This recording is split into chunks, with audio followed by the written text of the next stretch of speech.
تو سامنے سے وہی سڑک دکھائی دے رہی تھی جہاں میں نے گاڑی پارک کی تھی۔ نہ جانے مجھے کیوں اس وقت اس سڑک کو دیکھ کر خوف سا آ رہا تھا۔ شاید اس کی بناوٹ ایسی تھی یا پھر واقعی وہاں کچھ ایسا تھا جو اس سڑک کو وحشت ناک بنا رہا تھا۔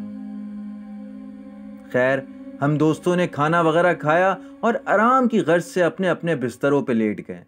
تھکن کی وجہ سے ہم تینوں کی آنکھیں جلدی ہی لگ گئیں۔ رات کے کسی پہر کسی کے دروازے پہ دستک سے میری آنکھ کھلی۔ میں نے اس ٹائم گھڑی کی طرف دیکھا تو رات کے کچھ 12:30 ہو رہے تھے۔ میں نے کہا اس ٹائم کون ہو سکتا ہے؟ میں اٹھا، دروازے کی طرف بڑھا اور دروازہ کھولا تو وہاں کوئی موجود نہیں تھا۔ مجھے بڑا تعجب ہوا۔ میں نے دروازہ بند کیا اور اپنے دوستوں کی طرف دیکھا جو اس وقت بے خبر سو رہے تھے۔ میں اپنے بستر پہ دوبارہ جا کے لیٹنے لگا، لیکن لیٹنے سے پہلے پتہ نہیں کیوں مجھے تجسس ہوئی کہ ایک بار اس کھڑکی سے اس سنسان سڑک کو دیکھوں۔ میں اس کھڑکی کے پاس گیا اور جب وہاں سے نیچے سڑک کی طرف دیکھا تو دنگ رہ گیا۔ اس سڑک کے کونے پہ جو میں نے گاڑی پارک کی تھی اس کے چاروں دروازے کھلے ہوئے تھے۔ میں حیران ہو گیا کہ میں نے اندر آتے ہوئے خود گاڑی کو لاک کیا تھا۔ اب اس اندھیری رات کے سناٹے میں، اس سنسان وادی میں یہ کیسے ہو سکتا ہے؟ میں نے فوراً اپنے دوست ندیم کو اٹھایا، اسے ساری باتیں بتائی اور اس کے ساتھ سیڑھیوں سے نیچے اترا۔ ہوٹل سے باہر نکل کر اس سڑک پہ پہنچا تو دیکھا کہ گاڑی کے سارے دروازے بند ہیں، جس پر مجھے میری حیرت نے جواب دے دیا۔ میں اس پوائنٹ پہ حواس باختہ ہو چکا تھا۔ خیر، گاڑی کا اندرونی معائنہ کیا تو گاڑی سے منسلک ساری چیزیں اپنی اپنی جگہ پہ ہی تھیں، جس پہ ندیم نے مجھے کہا کہ یار باسط، تم نے کوئی خواب دیکھا ہوگا، اور یہ کہتے ہوئے وہ بڑبڑاتا ہوا دوبارہ ہوٹل کے اندر چلا گیا۔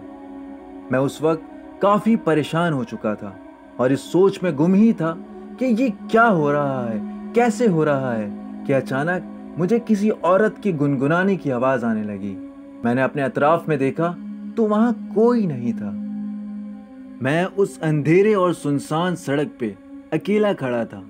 میں نے اس وقت آیت الکرسی پڑھی اور دوبارہ کمرے کے اندر جانے لگا، لیکن بلال، آپ یقین کریں، میں جب تک ہوٹل کے اندر نہیں گیا مجھے وہ گنگنانے کی آواز صاف آتے رہی۔ کمرے میں پہنچنے کے بعد میں نے اپنے آپ پر دم کیا اور ایک بار پھر سونے کی کوشش کی۔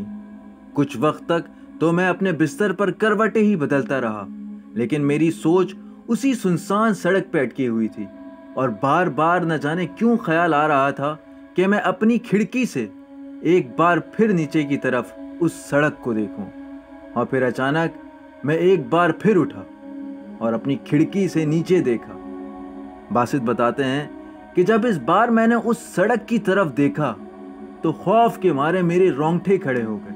بتاتے ہیں کہ اس وقت اس سڑک پہ میں نے ایک عورت نما بلی کو دیکھا، جس کا سر تو ایک عورت کا تھا لیکن باقی کی پوری باڈی بلی کی طرح تھی۔ وہ عورت جیسے جانور اپنی چاروں ٹانگوں سے چلتے ہیں، بالکل اسی طرح اس سڑک پہ وہ عورت چل رہی تھی۔ کبھی وہ سڑک کی ایک طرف جاتی تو کبھی سڑک کی دوسری طرف جاتی۔ بتاتے ہیں کہ یہ منظر دیکھ کر میری پوری باڈی بالکل فریز ہو گئی۔ ایسا لگ رہا تھا کہ میری سانسیں رک گئی ہیں۔ میں ڈر کے مارے کانپ رہا تھا۔ کہتے ہیں کہ کچھ سیکنڈز کے بعد وہ عورت اپنی چاروں ٹانگوں پہ چلتے ہوئے کھائی کی طرف جا کر اچانک غائب ہو گئی۔ اس بات کے بعد مجھے کافی بخار ہو گیا۔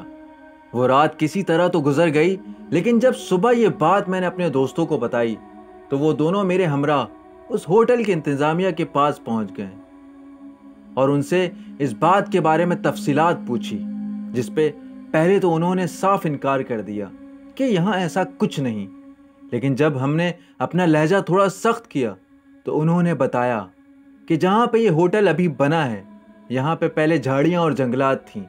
یہ سڑک جو اس ہوٹل کو آ رہی ہے یہاں کے گاؤں والوں کے لیے ریسٹرکٹڈ تھی، کیونکہ یہاں کچھ غیر معمولی معاملات پہلے بھی ہو چکے ہیں، لیکن ہمارے مالکان ان باتوں پہ بالکل یقین نہیں کرتے اور یہی وجہ ہے کہ انہوں نے یہاں پہ یہ نیو کنسٹرکشن کروا کے اس ہوٹل کی بنیاد رکھی۔ بلال اس رات کے بعد اگلی صبح ہم گھر کے لیے روانہ ہو گئے، اور اس واقعے کے بعد جب بھی ہم ناردرن ایریا کی طرف جاتے ہیں ہوٹلز کی بکنگ پہلے ہی دیکھ بھال کر کرا لیتے ہیں۔ سو یہ انٹرسٹنگ اسٹوری ہم سے عبد الباسط نے شیئر کی۔ آپ لوگوں کو ہماری آج کی یہ اسٹوری کیسی لگی کمنٹ سیکشن میں لازمی بتائیے گا۔ ہماری ویڈیو کو لائک کریے گا اینڈ چینل کو سبسکرائب کرنا نہ بھولیے گا، اور اگر آپ کے ساتھ بھی ایسا کوئی پراسرار واقعہ پیش آیا ہو تو ہم سے لازمی شیئر کیجیے گا۔ ڈیٹیلز ڈسکرپشن باکس میں موجود ہے۔ ملتے ہیں ایک اور ایسے ہی پراسرار کہانی کے ساتھ، تب تک کے لیے اپنا خیال رکھیے گا۔ اللہ حافظ۔